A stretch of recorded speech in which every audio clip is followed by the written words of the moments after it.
We are here today with one of my favorite writers of all time in any medium. I am so beyond excited. I'm going to try to keep it together. We're here. We're very calm. With Brian Michael Bendis. A normal Thank day. you, guys.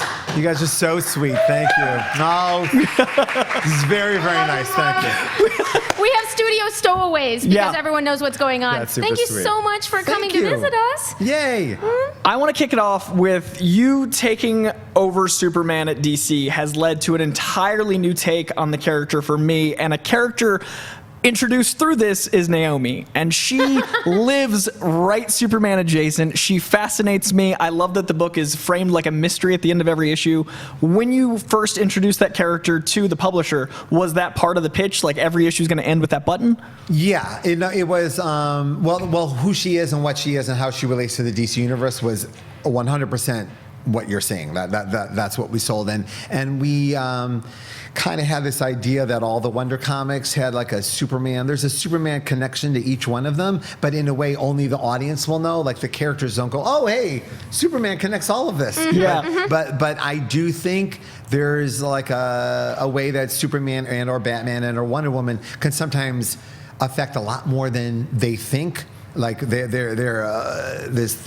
they're more than just a person. Yeah. So like the idea that Superman bouncing into a small town for a second could create so much story that he's not involved in, that's like, was very exciting to me. Yeah, it humanizes him without him being a part of the story necessarily. Yeah, but also just describes what's, and I guess I was a little surprised. I didn't realize how few stories like this were at DC, that where we have stories that take place in Metropolis and Gotham, but there are other places that we don't get to see what it feels like to be living in a world with a million Green Lanterns. And Yeah. so to give us a new perspective was really exciting. I'm so overwhelmed by people's response to her and it that that David and Jamal and I just stared at each other going, wow, okay, because it is coming from a very personal place. Like like we were bleeding on the page, almost like it almost feels like we're building like a punk rock song in our garage, and you're hearing it live. Like it's like it is so freshly out of us that when you see it, and the response is so enormous that it's the most unique experience we've ever had. Your garage rock is arriving immediately on the largest stadium floor. A lot of comics have this though, but I think it's part of the appeal of comics still, even though there's TV shows and movies everywhere we go, is that the comics are still made with almost like a punk rock DIY kind of like, It's all personal. even Marvel and DC comics are really like you can feel the blood, sweat, and tears on them. Yeah. And it's a trademark of yours to apply this kind of thinking, this sort of how these wonderful fictional universes affect the people who live in them, as you've demonstrated for quite an impressive body of work before your recent arrival at DC. May I ask the big question? After just a legendary run, doing some of our favorite runs over at Marvel, co-creating Jessica Jones, writing Ultimate Spider-Man, which Ultimate Spider-Man, everybody. The reason I'm at this desk is Ultimate Spider-Man. Thank you, man. You landed at DC just about a year ago, I think, right? I came here a year ago, like this week, so it's almost anniversary-ish. But even though I've technically been since like a year ago, that January. And you have 3 branches that you're simsimultaneously doing over at DC. You've got Jinx World with your incredible independence, DC Independence, that wing of things. You've got the Wonder Comics imprint, which we're very much both in love with. Thank you. And you've got the work you're doing on friggin' Superman and Action Comics and the upcoming Leviathan event. So that's a lot. It's a lot. Is there anything that jumps out that you want to like? I want to get into all of it, but first of all, you want to tell us a little bit about Leviathan? Yeah, let's talk about that, because it touches on everything you just discussed. Jinx World, of course. But so when I first sat down with Dan DiDio and we had that, hey, are we going to make comics together? Do we like each other? But we were starting talking about like things we could do and stories that could be told. And one thing that he said to me, he goes, there's one thing about DC, the shape of DC that's always been a struggle for me, is we have like 40 fictional organizations that basically do the same thing, and it actually is very messy as a literary device. It actually is difficult for some of the other writers now. They were all created out of a good place. It was all creator going, I'm going to make a thing, so I don't bother the other thing. But now there's 5, 6 things. So he said there was like a story, like a spy thriller where all these things. I'm like, oh, you're like, hello, I've been summoned. And I said, but no, what you don't want to just like knock down a bunch of stuff, but something rises out of it that was kind of the purpose of all of this. That could be pretty cool, and what has to push back against it could be something unique, but what we have to make sure it's something that we don't see already at Marvel or DC. What I'm more interested in, let's take some chances. Let's try. So there's like heroes and villains, and then there's this other thing, and he's not playing by any of the rules. He or she is not playing by any of the rules. Damn it! I was gonna say we got a gender. I get in pronoun trouble all the time, and I'm wrong half the time. But whoever is behind that mask has an agenda that is not in conflict with the heroes and villains. It is a different thing, and that different thing could be that's where it gets fascinating. Like, if you're not on board with this, what are you on board on? Now, this big of a web, because you're dealing with so many characters, you're intentionally planting so many seeds, you're shaping this so broadly. Is your house like Beautiful Mind with notes and things? Like, do you have the strings? Like, how do you shape that much detail? I don't do that. I mean, I've got little kids and stuff. But it is a nerd's paradise. Like you can't imagine. It's lovely. I get a lot of inspiration from things. So I think I posted recently. My personal jewelry collection since coming to DC has like quadrupled. Interesting. I had no rings. Now I have a Legion ring, a Green Lantern ring, a Flash ring. I have so many rings. So, but this story, what's happening is someone is taking out all of the big organizations. You wake up and they're gone. Like there's no conflict. It is just wiped out. Someone has done this, and they've done it with so much power and so much behind them that how could they have possibly put all this together without any of the heroes or organizations knowing about it? So that's the story of It's very difficult Leviathan. to pull one over on Amanda Waller. It is, absolutely. So what's going on in Action Comics right now is we're watching Amanda Waller's world collapse around her. A world of which she made the rules and someone is not playing by them. So what that does is set up for all the heroes now have to get together and go, there is something called Leviathan. It has caused major destruction, and in the morning, it's clearly going to reveal what it's doing to replace what it has destroyed. So we have to figure out who this is and what they've done and how they've done it before the morning.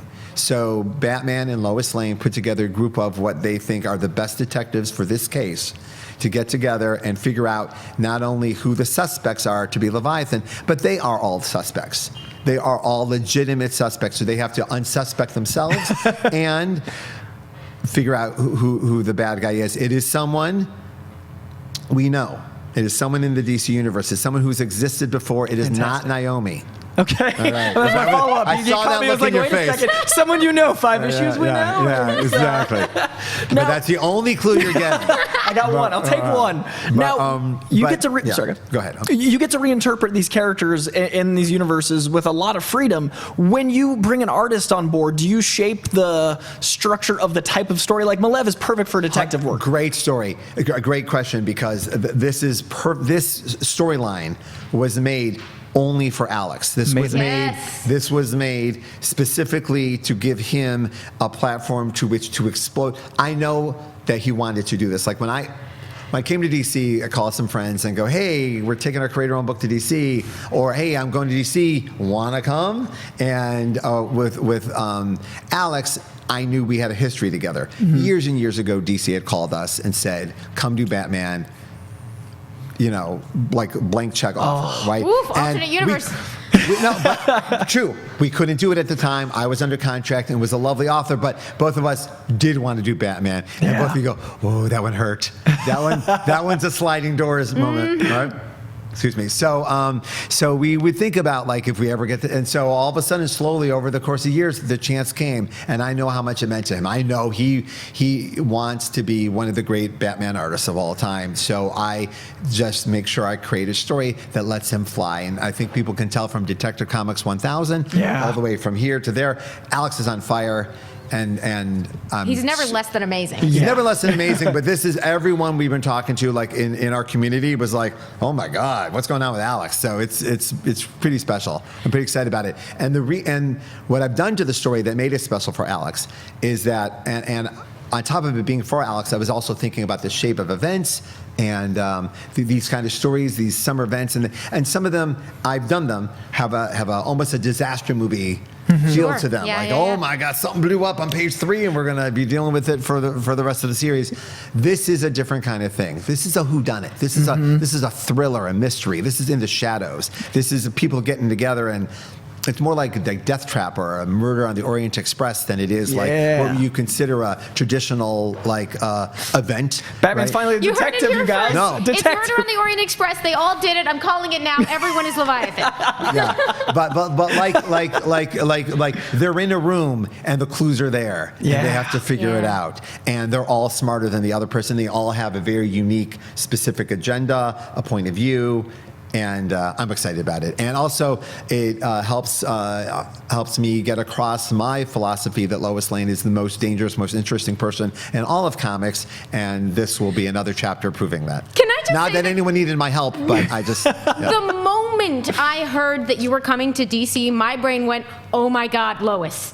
Well, it was always great because we already had Greg Rucka taking over Lois in our pocket beforehand. Which you have to. Okay, the Superman Leviathan Rising special is coming out and it is spinning out a Matt Fraction Jimmy Olsen series and a Greg Rucka Lois Lane series, and clearly I have slipped into a coma and just made up these books in my head. Well, hilariously, may I say, and I don't mean to get too grim, but I had a near-death experience about a year ago, and I don't mean to bring it down, but these people were in my hospital room. Greg Rucka would sit in I was blinded at one point. Greg Rucka was just sitting there whispering to me about Superman, just keeping my mind off it, right? Mm-hmm. Yeah, I don't mean, it really was special. It's also one of those, your great friends are just way better friends than you thought they were. You didn't need them to be that great. So we were having these great conversations about Superman and Lois Lane and Jimmy Olsen, and I'm like, boy, and at a time where I didn't think I was getting out, they kind of told me I wasn't leaving. So it was like, nah, I'm not going to get to see these. So here I am a year later, and not only do I get to see them, but they're as great as I thought they were going to be. Everyone is coming at it with like full-blown,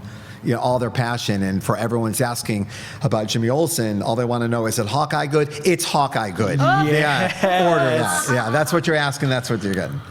Wish fulfillment to that level is incredible. Yeah, so there's a lot of emotion behind the scenes with this stuff that sometimes isn't necessary, but it is. There's a lot of friendship and passion, and a lot of us feeling a lot of intense passion about the characters themselves and our feelings about Lois Lane and what a journalist is in this life, and how Lois can really project what a journalist's life is in literature maybe better than anybody right now is pretty exciting. And you've already introduced a very interesting take on those characters in those first few issues of Action Comics, and I really like that you showed Amanda Waller's strength by showing her weakness. She played some cards that I didn't expect, and then she was still not able to handle some things. Is that something we can expect of this type of book, where you see there's so much dialogue that shapes the action, and when you're writing these for certain artists, you mentioned how you're giving Maleev his beautiful Batman story. He can give you more in a shadow of that hood than most artists can with the biggest fight scene ever. Yeah. Like you look at that, I get an emotional response from that. I do, and I know other people do as well.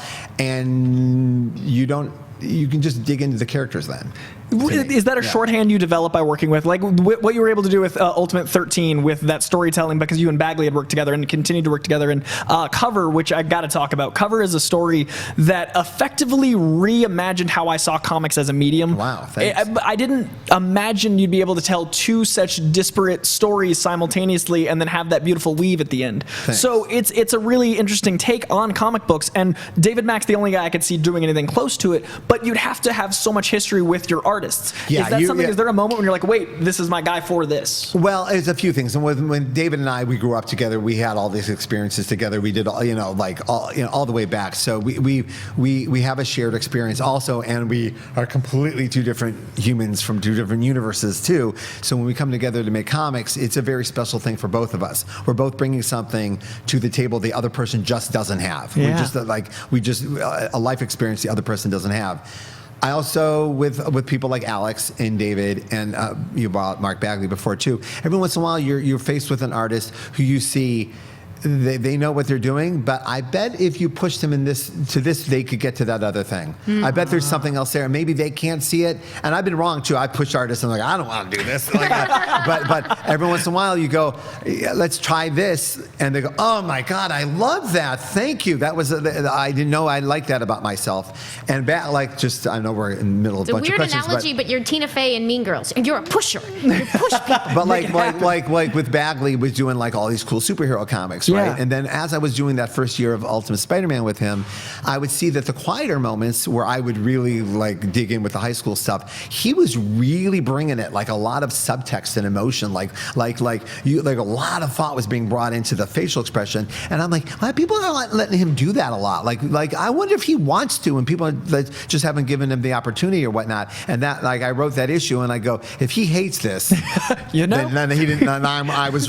projecting onto him what I wanted him to be, and then instead I got that wonderful experience that everyone got to have, which is, he's very good at that. Because it's a one-act play, and he directed it beautifully. Oh, I love that. Yeah. So and with David, he and I originally were going to do a comic book just about like the history of comics, or like the 90s, what it's like to be an independent comic guy in the 90s. Because what's interesting about that is how many of us grew up and are now making mainstream, successful tentpole things. Yeah. Yes, the garage bands are running the studios. and there's always generational things like that. And like there was like in the 60s they had that in film, but there's something interesting going on in comics where a lot of the voices of the 90s of comics are the voices of cinema right now on some level. We were gonna like dig into that a little bit, but instead we got into the idea of cover, because at the same time I got invited to speak at Langley.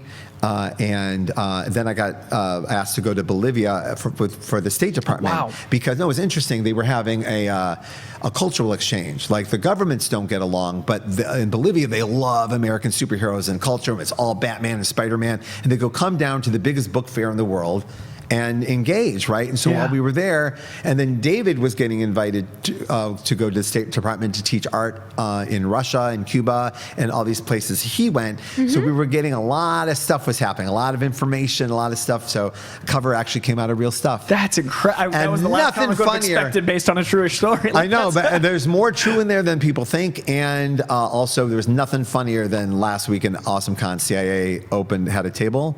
Do you know about this? I saw this online.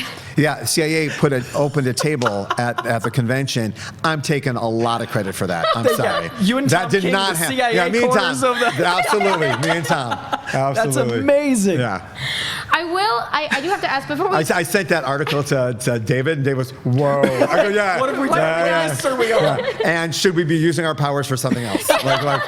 And can I get a sandwich? Can I just make that happen? Yeah. Comic series about the Peace Corps? I don't know. A Ferrari series comes out next month. Yeah, exactly.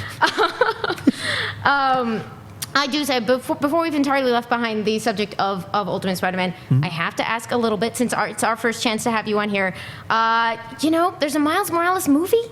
Yeah. There's a Jessica Jones Netflix show? That's crazy. What has it been like to watch these very personal brain children go out and conquer the world? They're very personal, and that you're saying right there. The fact that there are such high quality interpretations of these characters and so true to our intention is the deepest relief I will ever have. I like.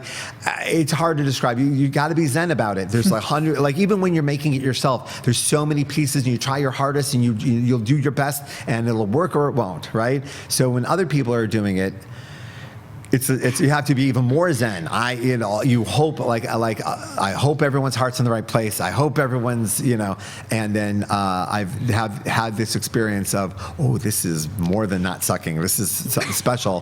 is very, very unique, and I can't get over how lucky I am in this area, because this is just. Luck. And even this weekend, having like Ronan on screen, that's like if you made a list of like the 5 things the internet beat the hell out of me for,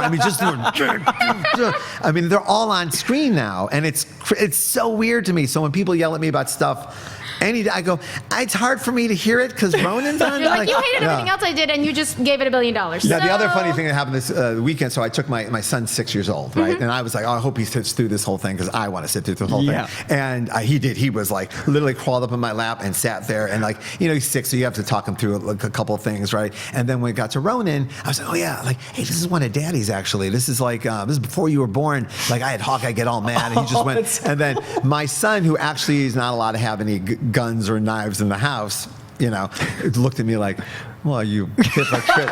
You hypocrite. I see what it was like before me. He just looks at me and goes, oh, so Hawkeye gets murder swords? So you did that to Clint Barton. I can't play. What is this? So it's not only am I getting this experience, but I get to share it with my kids at that age where they're just getting to understand it, and it's all awesome. And so it's really, really special. And I spend a lot of time writing thank you notes to other filmmakers and writers who just make me look great, and it's really nice. Yeah, and like even when I wrote a note to the Rodney who wrote Spider-Verse, and I wrote him a very impassioned thank you. What he wrote back was so much better. I'm like, well, yeah, but that's why Spider-Verse. Like, made a part that guy. Look how good you are. Now with the Spider-Man leading into this universe, like your last issue of Miles was like a bottle episode. That Ultimate 13 I keep mentioning. Do you have any plans after Leviathan, this giant sweeping epic? Oh yeah. Do you have bottle episodes planned for these certain characters now that you have access to? No, see, part of this is we're kind of